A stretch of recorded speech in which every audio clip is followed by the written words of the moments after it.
Let's go to Danny. He's a Leeds fan. Dan? Right, Danny boy. Ian chaps, you all right? I'm all right, Dan. How are you? Good. A bit embarrassed because we haven't just lost to the worst team in the Championship. We lost to one of the worst teams in England. I mean, fair play to them for the fight that they showed and everything.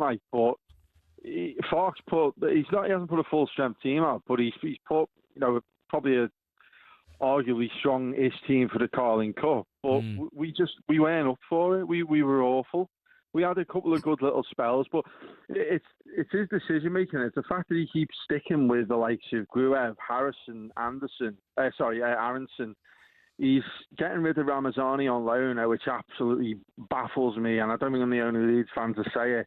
I don't think this has helped him at all. I really don't. I don't really think he's helping himself. And I seriously think if it's a bad result on Saturday, you're not going to sack him, mate. You're not going to sack him. There's this whole hoo-ha in the off-season about Daniel Farke getting sacked, and he made a decision to not. You're not going to sack him 4 games in. The man is proving everyone who wanted him out right. We got absolutely battered the other day, and we've just been embarrassed by off their Sheffield Wednesday team. We're about 15, 16. They were all the reserves. Tonight, yeah. Do you know what? You make a great point. It was a lack of fight. Those Sheffield United players, Sheffield Wednesday, those players, those young kids, and their kids. Was it 9 players that were 20 or under in the starting lineup? Played the reserves. I mean, it's the under-21 team, right? And they knock out a Premier League side that is not littered with the players that start every week, but there's a splattering. That should not happen. A team like Sheffield Wednesday, who've got their own problems at the moment, credit to Sheffield Wednesday, those young lads, to put in that performance. Yeah. And they deserved it, by the way. The best team over the night won. I mean, last 5 minutes, Calvert-Lewin had about 5 chances. Yeah, he did. I still think Calvert-Lewin will come good. I like Calvert-Lewin. If he's fit, he's all right. I'm telling you. He is, but he needs to find. Farke is not going to start him at all at the weekend. He's probably not going to start. He ain't really done himself any favours, has he? I mean, he's missed three. To be honest with you, some of them.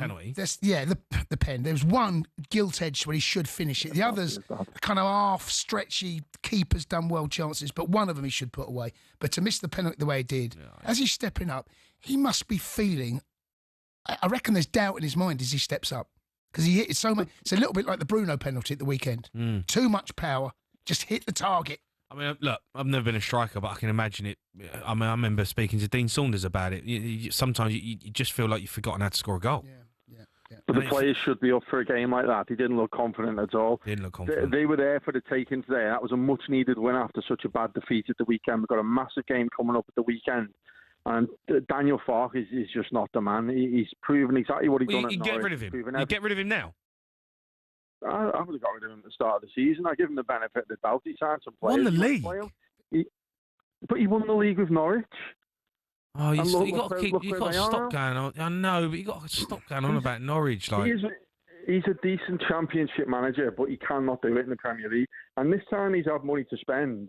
And he's kicked it in the owners' faces by not even playing them against Arsenal. I don't know what he was thinking playing the likes of Gruev in midfield. He wasn't even good in the Championship. He's going to play him again at Newcastle, and we'll all be having the same conversation when Newcastle come to Ellen Road and beat us about 3-0, and they're a depleted side. So if we can't beat an under-15 Sheffield Wednesday side who are rock bottom of the Championship, or have got so many problems, we haven't got a hope in hell against anyone in the Premier League. Under 21's good team, mate. Yeah, great team.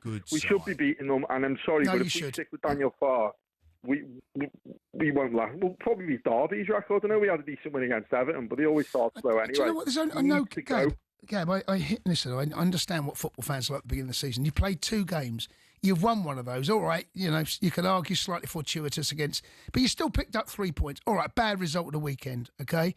But after 3 games, you might well be proven right. But I don't see them making the jump now, unless there's a horrendous result of the weekend, which potentially could happen. Let's see what Gabriel has to say. All right, Gab? Gabriel?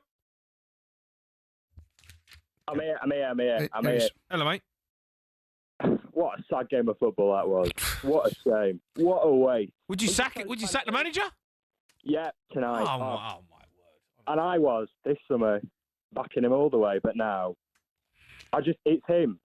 You can't put it on anybody else. And I think for the fans, they're also promised so much, and they see you got Red Bull back in and you got 49ers in. There's nothing to show for it. You get Calvert-Lewin.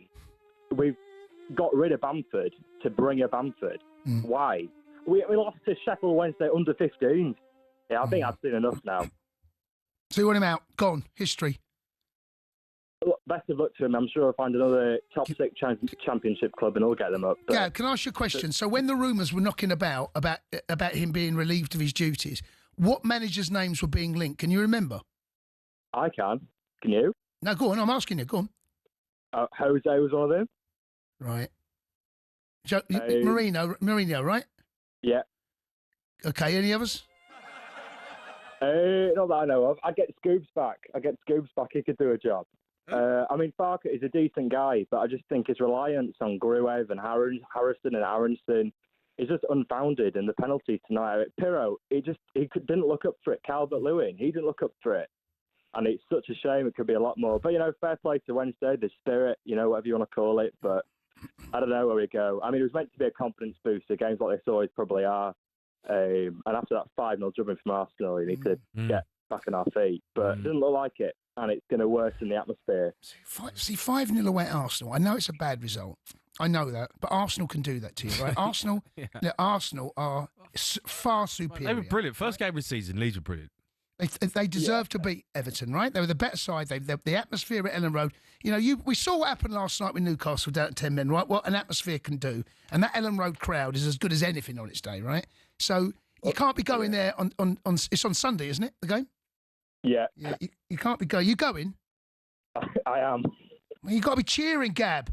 I will be. You got to be cheering. Dirty Leeds. I am. And they're going to have lots of injuries and we'll be up for it as well. Yeah, but on the face of tonight, it's just if we carry on, I just can't see Farke survive the next 5 games. I just think the 49ers are patient because they've got a lot of money on the line as well. Right. But if you're going to do it, you can't sack a manager 5 games into a Premier League season. When there was talk. It's like Mike, because there were rumours knocking about the end of last season. Oh, yeah, but they stuck with him. I know. And they made that decision. So you can't then go back on that decision 5 games into the season. It's just ridiculous. It's just Mickey Mouse stuff. But they were pressured into saying something because the anticipation was building and building and building. It was all spiralling a little bit. And Farke didn't really know if he was staying or going. And if I was Farke, he's got a point to prove. And when his interview came around, apparently he was saying, his big game plan, he's got something to prove in the Premier League. And that's true. I mean, I think Danny was a Leeds fan last time. I think the Farke now is different to the Farke at Norwich. He wasn't back properly. But the 49ers, they're getting the players that Farke wants. He's picked all these players. He's had a big role in the recruiting process. And, we're going with Bakwa or Pejao. And we've got Bamford 2.0. Where's that going to lead us? Do you think he should be a worried Farke? He doesn't look worried. Should he be worried? I don't know. I just wonder if you think he's a worried Farke. He should be, I think, right. If we carry on. Gabs, listen, mate. Thanks for your call. Yeah, thanks for your call. Loads to go at tonight. Celtic getting knocked out. Leeds getting knocked out. Embarrassing from them. But the big story as well, West Ham lose again. Now, he's 3 on the bounce. It is all going wrong for Graham Potter. They're a mess of a football club right now. You can have your say. Want to hear from West Ham fans coming out of the ground or you watch the game. 03 717 22 3344. The Sports Bar with Jamie O'Hara and Jason Cundy. Monday to Thursday nights from 10 on AM, on DAB, via the talkSPORT app and on your smart speaker. talkSPORT.